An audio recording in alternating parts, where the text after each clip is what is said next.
Andrea, what drew you to the project? Was it the script, the director, both? I was drawn to the project by there were a few elements that I knew. I was attached to the project for quite some time. At one point, I was originally perhaps going to play a different character. So my process with it slightly changed. And I was drawn to it because of David, and I was drawn to it because of the extraordinary talent that I knew David's attachment or creation would then attract.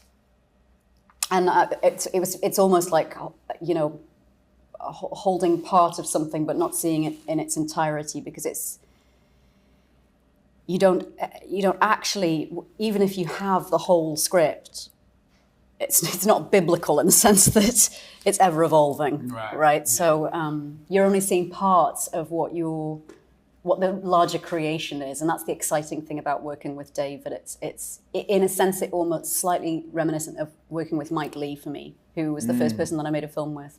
So there was a great ease and comfort that felt very familiar. Awesome. John David and Rami, talk about the development of your characters and how involved was David in that process? My approach to the character, because of David, was to think of the period, like think of what it was like for a soldier in the 1930s, the First World War, and that got me really excited to be able to find out what those soldiers experienced. This whole notion of double victory, you know, and not being accepted. You couldn't even fight for our own country. Certain people that look like me, you know, and the Harlem Hellfighters, the Harlem Hellfighters company. Like I didn't know anything about them, so being able to take a deep dive into that. Charles Houston, who you know, was a mentor who taught Thurgood Marshall. I mean, like I read his book. Like it was amazing to know that this Ivy Leaguer also joined, you know, the army to fight for his country. You know, and then came back and fought through the legal system, which was, I had imagined Harold and Charles Houston were colleagues, or they knew each other. You know, so it's fun to be able to play with those kinds of possibilities in the time period. Awesome. Rami, how was character development for you? You know, as I get older, I just I look for the ways that I can service the story, and you know, if you look back on David's films, you know, they're so character-driven and they have so much heart.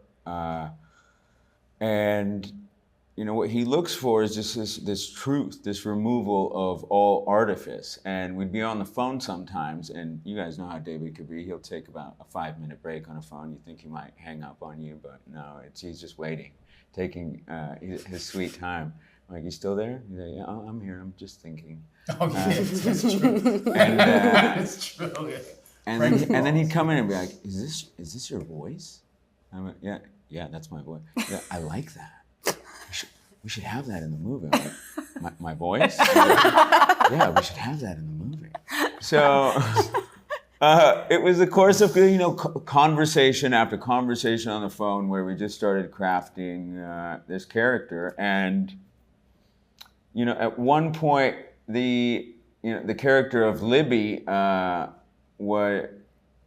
was not as substantial as she is in the film. So we started finding ways as to how to break Tom up into this power couple, this power dynamic, and I think that added a different dimension to who Tom was, because you could easily just try to retrofit him into a certain type of character, and I think the relationship between the two of them makes it just so much more dimensional. And then I said, I want a mustache, and he said, no mustache. And he told me that he goes, you know, Rami, I used to have a mustache, and my son just looked at it and he said, Dad, it scares me. It scares me. And so he would look at me and he goes, people are going to be scared by the mustache, Rami. No, they're not. People like the mustache. It's the most David conversation ever. That's a very David conversation, but there are many important themes in the film. Which one do you feel is the most powerful? And will stick with the audiences after the film is over?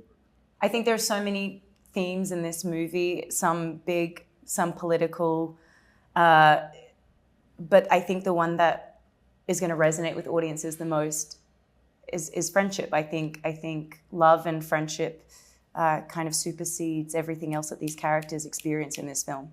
And it is the thing at the end. I remember the first time David showed me a rough cut of the film, he was looking at 2 different ways to end it. And I said, well, that ending leaves me thinking, but that ending leaves me feeling. And I think the magic of this movie is that it makes me feel so many things. I think you should end with the second one. And I haven't actually seen the final cut of the film, so I don't know how it ends, but we'll see. And That's awesome.